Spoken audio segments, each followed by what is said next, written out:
stay kami sa dalawang area based on our itinerary. 1,670 pesos. Okay? Bakit may 50 pesos? Wala ba kayo guys na wala pa siyang 30,000 pesos? Okay naman, super duper naging rare sa aming trip na to. Share ko naman sa inyo yung aking personal top 10 na tricks or tips na pwede ko ma-share sa inyo. Siyempre yung early morning, like for our Bangkok, Thailand, list of travel expenses, and also yung mga top 10 na tips and tricks.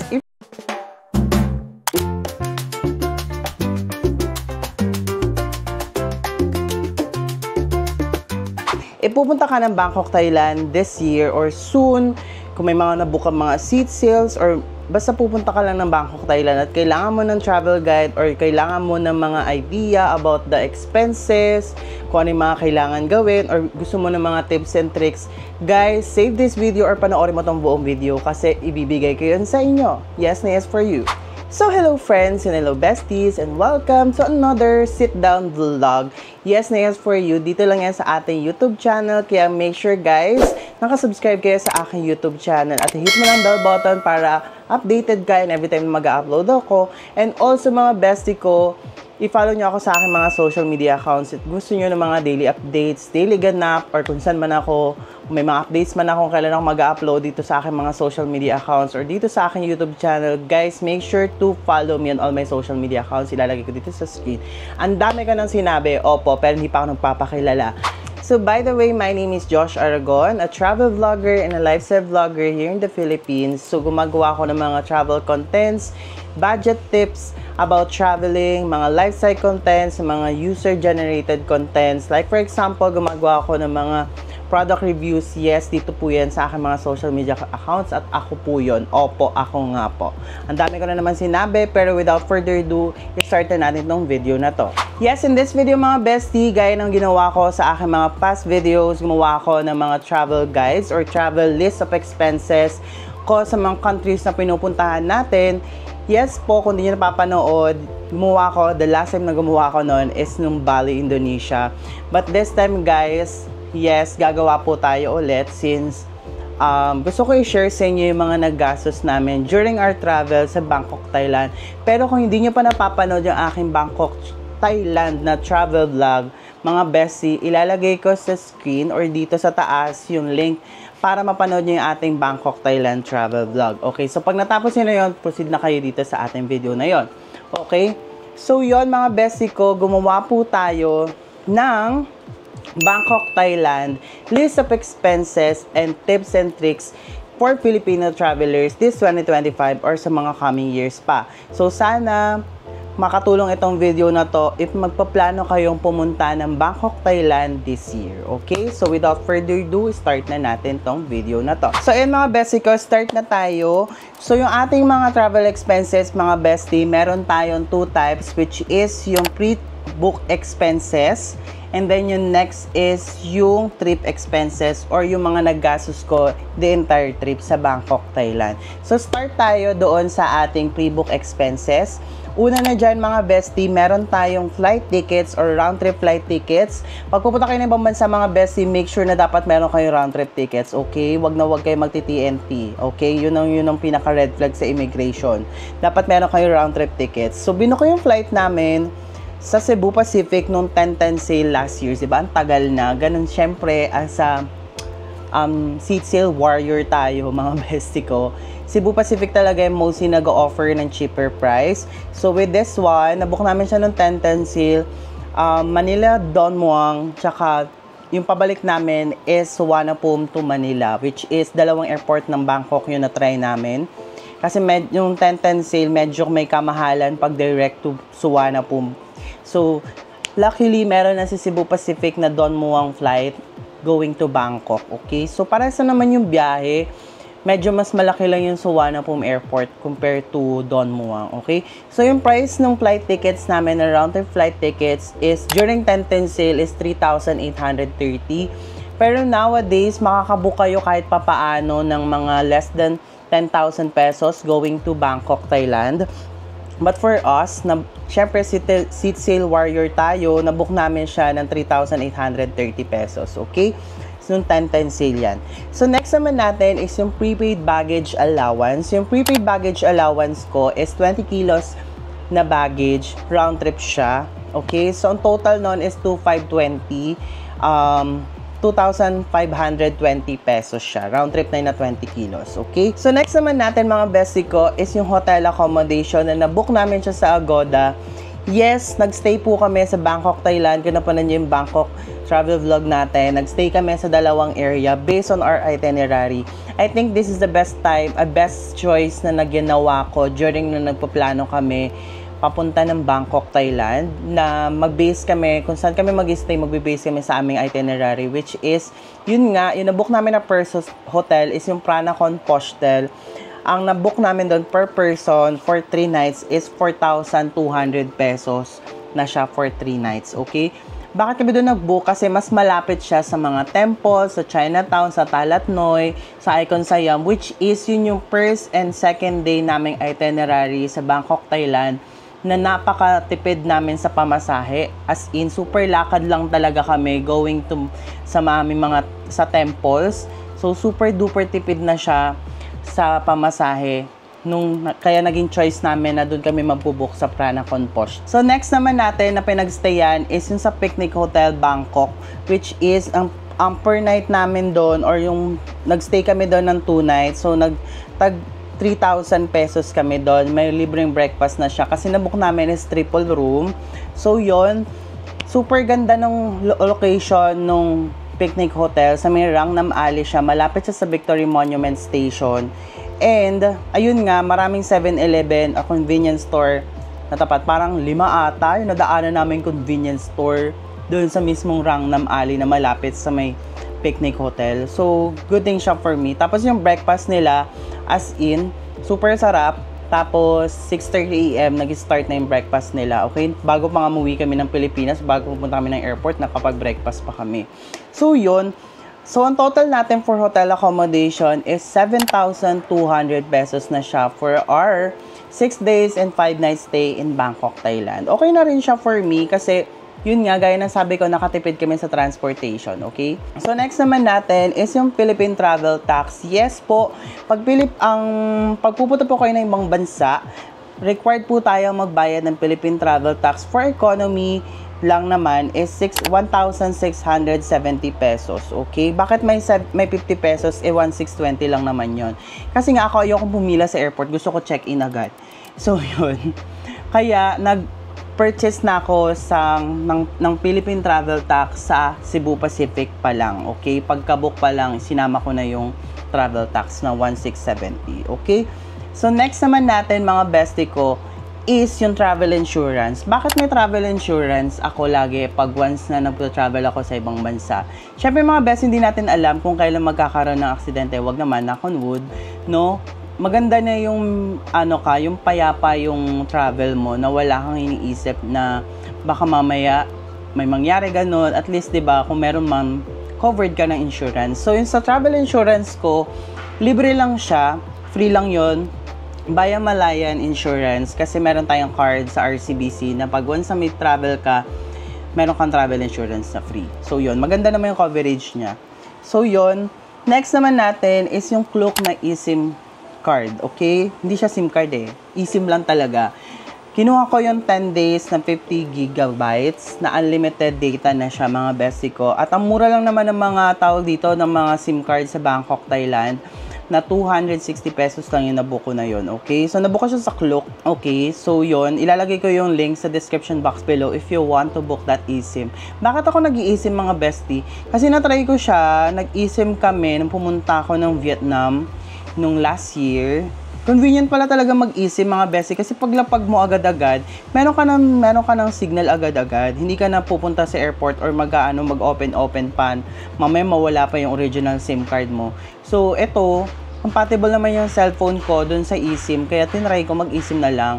Super ganda naman, wala naman naging problema kasi pagka-landing namin sa Don Muang, meron agad kami signal ng, yun nga, ng Bangkok, Thailand. So, unlimited na yon, nakapag-update agad kami sa aming family na nakalanding na kami. Diba? Super ganda talaga pag eSIM. Okay, pero kung gusto naman ng SIM card with a souvenir, why not?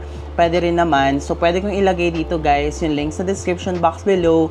Yung na-try ko before, nung first time ko pumunta ng Bangkok, Thailand. Yun nga, SIM card kasi ako. So, ilalagay ko na lang din sa description box below yung link para makapag-book kayo. Pwede kayong mag-choices. So, okay?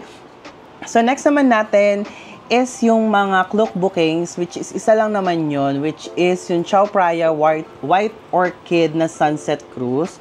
Okay, so nabook ko siya sa Klook for as low as 1,200 pesos. Ang ganda dun mga bestie kasi nga, pre-flow yung beer, tapos pag birth month mo pa, may libre silang birthday cake. At yung birthday cake mga bestie, hindi siya kabiruan. Alam mo yung mini size na birthday cake, hindi siya yung nasa plate lang, tapos ang ganda. Super, saka masarap din yung birthday cake nila mga bestie ko. As in, pwede nyo pang i-take out yon pag maraming natira, 'di ba? So, super ganda no, nung White Orchid na cruise, kasi pre-flow pa yung beer. As in, tapos ang sarap pa ng mga food nila. Tapos, yung food nila mga bestie ko, simula pag-start hanggang pagtapos, nandun lang yung food. Unlike dun sa na-try ko before, nung first time ko nag-dinner cruise sa Bangkok, at ate, parang after lang ata kumain ng mga tao. Tapos kasi nga nagpuntahan, kasi nga sa labas ng cruise, pwede yun ate, ginawa nung company na yun, yung cruise na yun, niligpit na agad ng mga pagkain, as in, so, ganun. Kaya hindi ko na siya tinry yung na yon, yung tao dito, yung cruise na yon. Hindi ko na siya tinry. Kaya nagtry ako ng panibago ngayon. And luckily, yun nga, super ganda nung experience namin with White Orchid Cruise. Kaya i-book nyo yan sa Klook. Ilalagay ko yung link sa description box below kung gusto nyo siyang i-book. Okay, must try siya talaga mga bestie ko. At ang sarap ng pagkain. Okay? So that's it mga bestie sa ating pre-book expenses. Yun lang naman yung mga pre-book ko kasi wala akong masyadong kinuhang tours sa Bangkok, Thailand. Kasi nga, mostly kaya naman sa Bangkok, Thailand na DIY eh. Mas makakatipid ka pa nga pag ganun eh. Kaso nga lang, yun nga lang, downside is magdi-DIY ka sa inyo lahat yung mga transportation, okay? So next naman natin mga besties, yung mga trip expenses or yung mga expenses na ginastos namin during the entire trip. Okay, so for this one mga bestie, pagdalapag namin ng Don Muang Airport, nag-withdraw ako lang ng 7,000 baht or nasa 12,400 pesos lang siya. So yon, nag-withdraw kami sa Krungsi. Doon kayo mag-withdraw guys at gamitin nyo yung mga go time ninyo. For me, mas okay sa akin mag-withdraw compare mag-money exchange. Kasi based on my experience before sa Bangkok, sabihin na natin na merong mga mataas yung palitan or mababa yung palitan. Pero kasi mas panalo pa rin talaga yung money exchange na company compared dun sa tourist eh.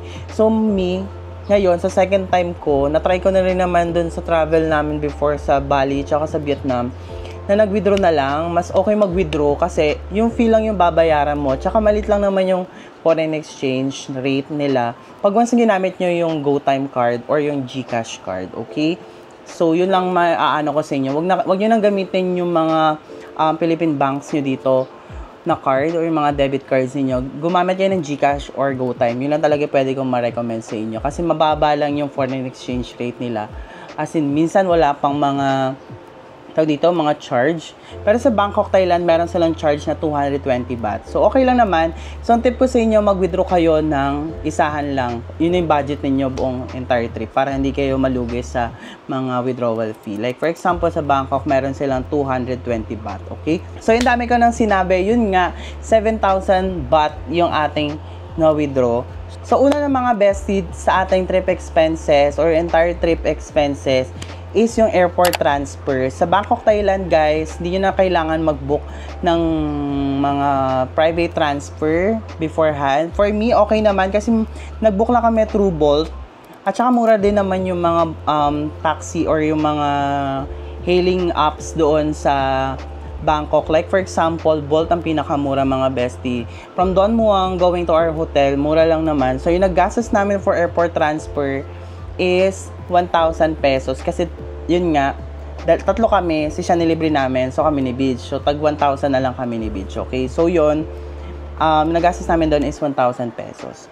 So, next naman mga bestie is yung transportation natin. Yung kunyari, yung mga grabs, yung mga trains. So, yung nagastos ko doon is 500 pesos lang. Gaya nga nang sabi ko sa inyo mga bestie.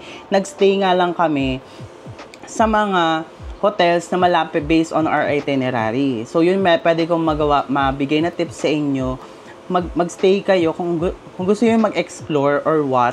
Magstay kayo dun sa mga hotels na based on your itinerary. Kasi malaking tipid siya sa mga transportation. Gaya namin, for 6 days and 5 nights namin, ang nagastos ko lang sa pamasahe is 500 pesos lang. Diba? Super mura na yon mga besti ko. Nakapag-train pa kami noon, nakakuha pa kami ng 1-day pass, nakakapag-bolt pa kami noon. Kasi nga 3 nga kami. So, yun ang nagastos namin kasi malapit lang siya. Okay? So, next naman natin mga bestie is yung food natin sa Bangkok, Thailand for 6 days and 5 nights. So, yung nagastos ko doon is 3,500 pesos. Yung sinasabi ko guys, in pesos na siya ha. Okay? So, 3,500 pesos for 6 days and 5 nights kasama ng mga convenience store, yung mga pagkain namin. Kasi nga ako that time, super talaga, food trip talaga kami ng malala sa Bangkok eh. Napamahal kami sa may Icon Siam, sa may Suk Siam, doon lang kami napamahal. Pero the rest, super mura na ng mga ano namin. As in, napakasarap ng food sa Bangkok, Thailand. As in, must try talaga siya. Super duper sarap. I-try nyo pumunta ng Bangkok, Thailand at mag-food trip kayo doon. So next naman natin mga bestie, syempre after ng food, meron tayong drinks and parties. Yes, isang beses lang kami pumarty sa Bangkok, Thailand. Ayan ha. Transparent ako sa inyo. Hindi po ako masyadong formal na tao. Minsan pag nagta-travel, nagpa-party din naman po tayo. Kasi tao din naman po tayo. So, nag-try kami pumarty sa Bangkok, Thailand. At ang gastos namin doon is 500 pesos lang per person. Ako, personally, yun na nagastos ko, 500 pesos lang. So, mura na siya for me. Mura talaga murang mag-party sa Thailand based sa ano mo. Pero mahal yung alak. Gets ba? Kasi minsan hindi kasi ako masyado umiinom, may mga bestie. Pero, sabi nila mahal mag-party sa Thailand, pero depende kasi sa'yo kung anong iinumin mo. So yun, 500 pesos na yung nagastos ko for that night. Alam ko sa Bangkok, Thailand. Kasi sa Khao San kami nag-party na. So yung 500 pesos na yun, pure drinks lang talaga siya. So, okay na siya for me. Nag-enjoy naman na that night. Tapos, lakad lang siya from our hotel, yung Khao San Road. Diba? Napakaganda ng Pranakan Postel. Naglakad lang talaga kami going to Khao San Road. Okay? So, yun. Yung nagastos natin. So, next naman natin is yung comfort natin mga besties, is yung personal shopping or yung shopping ko ng pansarili. So, yung nagastos ko doon is 2,250 pesos lang. Yes, yun lang talaga. Okay lang naman mag-shopping. Tinry ko kasi ngayong travel ko na mag-lessen talaga ng gastos. Ayoko i-splurge lahat kasi meron pa tayong ibang mga alis pa. So, kailangan budgeted lang talaga yung ating travel. Yung expenses. Like for example, itong gaya ng personal shopping. Kasi meron naman ako ibang gamit. So, minake sure ko talaga, yung mga bibiling ko lang is yung kailangan ko. Yun lang talaga yung ginawa ko this time. Nung pumunta kami ng Bangkok. Yun lang yung ginawa ko. Minake sure ko lang na kung ano yung bibiling ko, kung ano yung kailangan ko, yun lang yung bibilin ko. Yun lang talaga, yung goal sa travel. Hindi ka pwede mag-swipe lang na mag-swipe na gano'n. So, okay. So, pang last natin mga bestie ko na expenses sa Bangkok, Thailand is yung ating pasalubong. Sa pasalubong mga bestie, gumastos tayo ng 3,500 pesos lang. Yes po. Ano lang po yung nagastos natin for pasalubong ko lang sa family and friends, gano'n. So, yun. Okay naman mag-shopping sa Bangkok, Thailand, pero mabibigay ko na tips sa inyo mga bestie. Mag-research kayo pag once na pupunta kayo sa mga isang destination kung saan murang bumili ng mga pasalubong. Wag lang yung kayo yung pag nakita nyo ito yung price, bilhin nyo na agad kasi nagandahan kayo. Wag yung gagawin yung mga bestie. Okay lang mag-research mga bestie para hindi rin kayo ma-scam or magsisi bandang huli na ay mas mura dito, mas mura doon. 'Di ba? Gets nyo ba ako? Kaya ako talaga, nagre-research ako pag once na bago, pumunta pa lang doon sa destination na yun, dapat alam ko na kung saan ako bibili. Or nilista ko na yung mga kailangan bilhin, okay? So, yun nga mga bestie ko, para naman din, pwede kayo manood ng mga travel vlogs, gaya ng panoorin nyo yung Bangkok travel vlog ko. Andon, binigyan ko talaga kayo ng tip kung saan pwede kayong bumili ng mga murang mga pasalubong, ng mga damit, or saan murang kumain. Doon mag-research kayo talaga mga bestie, okay? Yun ang talaga pwede kong ma-suggest sa inyo, mag-research kayo kung saan kayo ano. Kasi ako ginawa ko is nilista ko talaga yung mga kailangan ko lang bilhin. Tapos yun na, at nagsakto naman, di ba? So that's it mga besties sa ating pre-book expenses and yung trip expenses. Okay, so maniniwala ba kayo guys na wala pa siyang 30,000 pesos? Ito yung total guys, ilalagay ko dito sa screen yung total lang na nagastos namin sa Bangkok, Thailand. Yan, yan lang nagastos ko per person na. Yan personally ko nagastos talaga sa Bangkok, Thailand. Na okay naman, super duper nag-enjoy ako sa aming trip na to. At nag-enjoy ko naman kahit medyo budgeted yung atin ang budget. Pero okay na siya eh. For me, okay na siya. Yung budget na yon, hindi nyo kailangan ng malaking pera para pumunta lang kayo ng Bangkok, Thailand. It's up to you kung gagastos ka or hindi. Ganun siya. Sa mga bestie ko, tapos na tayo sa ating first part ng ating video, which is yung list of expenses, yung pre-book, tsaka trip expenses. So by this time, i-share ko naman sa inyo yung aking personal top 10 na tricks or tips na pwede kong ma-share sa inyo if you're going to travel to Bangkok, Thailand this year. So first mga bestie na pwede kong ma-share sa inyo is to make sure to register or to have a membership sa mga airlines. Okay, bakit ko nasabi yon? Para makakuha ka ng update kung kailan magkakaroon ng mga seat sale. Like for Cebu Pacific, meron silang Go Rewards. Pwede kang mag-sign up for that. Libre lang naman. And then for Philippine Airlines, they have Mabuhay Miles. And then for AirAsia, meron silang AirAsia Rewards, yung tawag doon, or AirAsia Points. Pwede kayo mag-register doon. Tapos ilagay nyo na yung active email or travel email ninyo. Mano-notify kayo pag once na merong mga upcoming seat sales. Like for us, gayon, Cebu Pacific, meron ako yan. So tatlong yan, meron akong account para naman ma-notify ako pag once na merong mga seat sale. Okay? So yung atin yung first. So second mga bestie is to make sure to book your hotel based on your itinerary. Bakit ko siya nasabi mga bestie ko? Kasi sa Bangkok, Thailand, sabihin na natin na mura, sabi nila mura yung transportation. But in reality, hindi talaga mura yung transportation sa Bangkok. Ako na nagsasabi sa inyo, if you're going sa Pratunam, gaya ng nangyari sa akin last na nag-Bangkok ako, Pratunam ako nagstay noon, napagastos talaga ako ng malala sa sa transportation kasi more on BTS Skytrain siya. Hindi siya kagaya ng price ng Skytrain natin or ng MRT natin dito sa Philippines na 20 pesos. Hindi siya ganon. So doon lumalabas nagiging 60 to 70 pesos per ride ang price ng train. Kasi nga mas may choice akong mag-train na lang kasi nga traffic sa Thailand talaga mga bestie. So by this time na pumunta kami ng Bangkok, Thailand, make sure ko talaga na yung hotel na pag-i-stayan namin is based on our itinerary. Kaya nag-stay kami sa dalawa.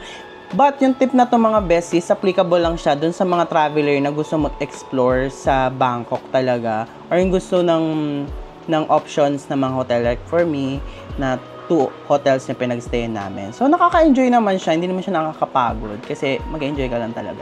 Third mga bestie na tip na pwede kong mabigay sa inyo is to withdraw money kesa mag-money exchange. Yan talaga pwede ko sa inyo mabigay na tip. Kung okay naman, kung alam niyo sa sarili ninyo na okay yung mga cards ninyo mga bestie, mag-withdraw na lang kayo. But make sure mga besties to notify your bank dito sa Philippines na meron kayong travel abroad, okay? Para naman hindi ma-decline yung mga or hindi ma-block yung card ninyo pag once na ginamit nyo na siya sa ibang bansa. Okay, bakit ko din nasabi na mag-withdraw na lang? Kasi mababa yung palitan. Mababa ba or mataas? I don't know. Basta super gandang mag-withdraw kasi binabayaran mo lang is yung foreign exchange fee tapos yung withdrawal fee. Sa Thailand, meron silang 220 baht na fee. Pero dapat isang beses ka lang mag-withdraw para mas ma-maximize mo yung withdrawal fee. Mostly kasi sa mga money exchange, sila talaga yung panalo. Hindi na nanalo yung mga turista pag once na ganun. Pero marirecommend ko sa inyo mga bestie is to use a GoTime and GCash card. Yun talaga. Kasi mababa lang yung foreign exchange nila. Minsan nga wala pa eh. Tapos, minsan wala din mga transaction fee. Kaya, GoTime yung ginagamit ko yun every time magta-travel ako sa ibang bansa, tapos nag-withdraw ng money. Yun talaga yung ginagamit ko. Number 4, mga bestie, is to get a travel insurance for stress-free travel. Bakit ko siya nasabi, mga bestie? Yung travel insurance, hindi naman siya umaangat ng 500 pesos up. Mostly nga, nasa 300 pesos lang eh. Pero kung may mga credit cards kayo na nag-offer ng mga libreng travel insurance, guys, i-grab nyo na yun. kasi super duper helpful ng travel insurance pag once na nagta-travel kayo sa ibang bansa or domestic. But for me, ang reason bakit meron akong travel insurance is stress-free talaga. Wala kang iisipin na kahit ano, pag once man na aksidente, wag man knock on wood, diba? Pero in case, diba, na pag ganun, meron kang paghuhugutan or hindi ka gagastos ng malaki kasi nga meron kang travel insurance, okay? Actually, yung travel insurance, hindi lang siya sa mga aksidente. Pwede rin siya sa mga flight delays, baggage damage, meron yung mga ganyan. Okay, so yun. Akin, sa travel insurance ko naman, ginawa ko is, libre lang naman yon sa aking RCBC card, okay? For our number 5, mga bestie, is to count your money before leaving the establishments or kahit ano man yan. Basta bilangin yung mga bestie, yung mga pera ninyo. Kasi nga, hindi naman tayo sanay, as Filipino traveler, hindi tayo sanay sa pera ng iba. Masanay tayo sa currency natin. So, but for us, kailangan nyo pa rin bilangin yung mga money ninyo. Lalong-lalo na yung mga coins sa Bangkok, Thailand, medyo nakakalito siya. Tapos, yung money naman, yung mismong ano nila, bills nila, okay naman din. Pero kasi, yung harap is pare-parehas na muka, kasi nga gaya ng saking. Pero okay lang naman, sa Bangkok, Thailand, madali nyo lang siya ma-count kasi nga para lang siyang money sa Philippines. Pero ma-advise ko sa inyo is to count your money before leaving the establishment, okay? For our number 6 na pwede kong mabigay na tip if you're traveling to Bangkok, Thailand is to make sure to download Bolt. Yun lang talaga yung app na pwede kong ma-advise sa inyo or mabigay na tip sa inyo if you're going to Bangkok, Thailand. Kasi sa Bolt, guys, mura talaga yung ano nila, yung mga charges nila compared to Grab. Mas mura yung Bolt at saka mabilis na makakuha.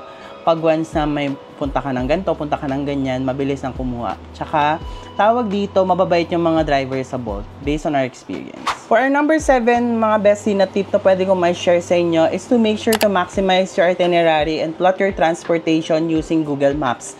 Bakit ko siya nasabi, mga bestie? Si Google Maps, best friend nyo yan sa Bangkok, Thailand talaga, as in. Siya talaga yung magiging best friend ninyo in terms of navigating sa Bangkok, Thailand. Super duper helpful ni Google Maps doon, okay? So, bakit yun nasabi na i-plot ninyo or i-maximize ninyo itinerary by using yung mga transportation? Dapat aware kayo kung ano yung mga sasakyan ninyo, kung saan kayo makakatipid. Kasi si Google Maps, mga bestie, binibigay naman niya talaga yung mga options na pwede kayong makatipid doon sa Bangkok, Thailand. O kaya, kailangan nyo matutong mag-Google Maps, okay? And for our number 8 na tip na pwede kong mabigay sa inyo, in terms of shopping sa Bangkok, Thailand, or specifically sa Pratunam, ang mabibigay ko na tip sa inyo, mga bestie, is mag-shop kayo ng morning, early morning, like from 5 a.m. to 9 a.m. Doon kayo mag-shop. Kasi mga bestie, sa Bangkok, Thailand, naniniwala sila sa salitang morning price, okay? Kasi pag morning price, yun talaga yung mas mura. Based on my experience, mas mura talaga siya. Makakahagal ka or manghingi ka talaga ng tawad sa kanila or negotiate ka talaga ng malala. Pag ganon, pero binibigay talaga nila lalo na pag morning. Yun yung pwede kong mabigay sa inyo na tip. Mag-shopping kayo sa Pratunam ng morning. As in. Magti-thank you kayo sa akin. Talaga, pag once na nag-shopping kayo ng mura. Gaya nung dun, kung mapapanood niyo yung vlog ko sa Bangkok, bumili kami ng luggage, na large na luggage talaga for 32 kilos. Nakuha ko lang siya ng 900 baht from 1,500 baht. Nakuha ko siya ng 900 baht lang talaga. Kasi nga morning price eh. Sabi nung tendero na morning price, okay, 900 baht, go. Ganyan. Basta mag-shopping kayo talaga. Na-try yan. Proven and tested na talaga siya na morning kayong mag-shopping sa Bangkok. And for our 9th tip na pwede kong mabigay sa inyo, if you're traveling to Bangkok, Thailand, is to try the street foods or Thai street foods with caution. Bakit siya nasabi? As someone na merong amoebiasis na ganon, so hindi malakas yung tiyan natin sa mga ganong street food. Pwede nyo pa rin mag-enjoy kayo, pero dapat careful kayo sa mga kinakain ninyo sa Bangkok, Thailand, okay? Pero don't worry, mga bestie, meron naman mga convenience store na pwede kayo makabili pag once na yung tiyan ninyo, may problem sa tiyan ninyo, okay? So makakabili kayo doon ng mga gamot talaga sa 7-Eleven kasi para na siyang pharmacy. Pero yun nga, maraming first aid kit or first aid na pwede yung gawin pag once na meron kayong naramdaman. Pero yun yung masasabi ko sa inyo, sa sobrang daming pagkain sa Bangkok, Thailand, dapat maging careful pa rin kayo sa mga kakainin nyo. Hindi porket nakita ninyo na malakas sa maganda sa paningin ninyo kakainin nyo na no, hindi po ganun. Okay? Careful din. Mag-research kayo. I-research nyo yung pagkain na to kung ano to. May Google Lens naman. Try nyo yun. And for our last tip or pang ating pang number 10 na tip na pwede kong mabigay sa inyo if we're traveling to Bangkok, Thailand is be happy and a responsible tourist. Bakit ko nasabi? Yun yung laging binibigay na tip sa aking mga viewers o sa aking mga friends. If first time magta-travel sila sa isang country or place, dapat maging masaya kayo at maging responsable kayong turista. Bakit ko siya nasabi? Okay, easy lang yan. Hindi ka taga doon, dapat maging responsable ka. Yun lang yun. Wala na ang ibang sasabihin. Yun lang yun, okay? Basta mag-enjoy lang kayo pag once na nagta-travel kayo, okay? So that's it mga besties sa ating list of travel expenses and also yung mga tips and tricks if we're traveling to Bangkok, Thailand this year. Sana mga bestie nakakuha kayo ng idea or tips or natuto kayo dito sa ating video. If natuto kayo, comment down below or kung may questions man kayo mga bestie, i-comment nyo yan sa baba. So yun lang mga bestie ko, hindi ko napapabain itong video na to kasi medyo mahaba na siya. So yun lang mga bestie ko, if you want more of this video, i-follow nyo ako sa aking mga social media accounts, dito yan. And also mga bestie, kung hindi ka pa nakasubscribe sa aking YouTube channel, mag-subscribe ka na kasi kung hindi, nako, paano na lang talaga, char lang. So yun, at hit mo ang ating bell button para updated ka and every time na mag-upload ako dito sa aking YouTube channel. Yun lang, thank you so much for watching, bye!